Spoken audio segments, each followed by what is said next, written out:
Bismillahirrahmanirrahim. Assalamu alaikum dear students. Students, today we are going to start translation paragraph number 3.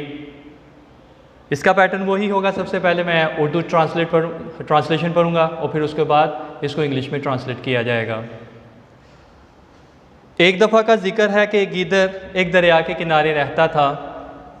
दरिया के दूसरे किनारे पर खरबूजे के खेत थे, बहुत से खेत थे। दरिया गहरा और चौड़ा था। गीदड़ जी भरकर खाना चाहता था, वो दरिया अबूर नहीं कर सकता था। एक दिन उसने अपने दोस्त ऊँट से कहा, अगर तुम मुझे दरिया के दूसरे किनारे ले चलो तो मैं बहुत शुक्रगुजार होऊंगा। ऊँट रजामंद हो गया। गीदड़ ऊँट की पीठ पर छलांग लगा कर चढ़ गया। ऊँट दरिया में से चलता हुआ दूसरे किनारे पहुंच गया।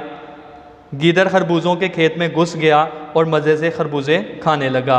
आए इसकी ट्रांसलेशन करते हैं। एक दफ़ा का जिक्र है, वंस अपॉन अ टाइम, कि एक गीदड़ एक दरिया के किनारे रहता था।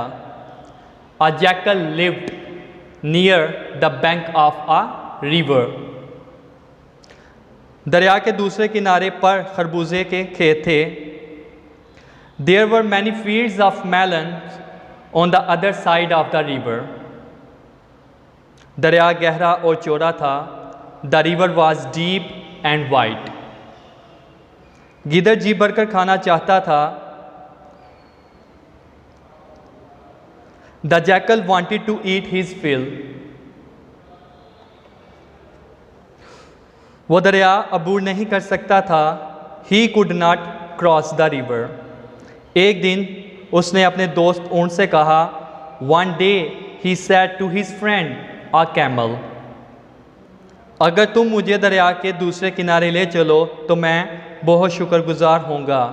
I will be thankful to you if you take me to the other side of the river. ऊँट रजामंद हो गया। The camel agreed.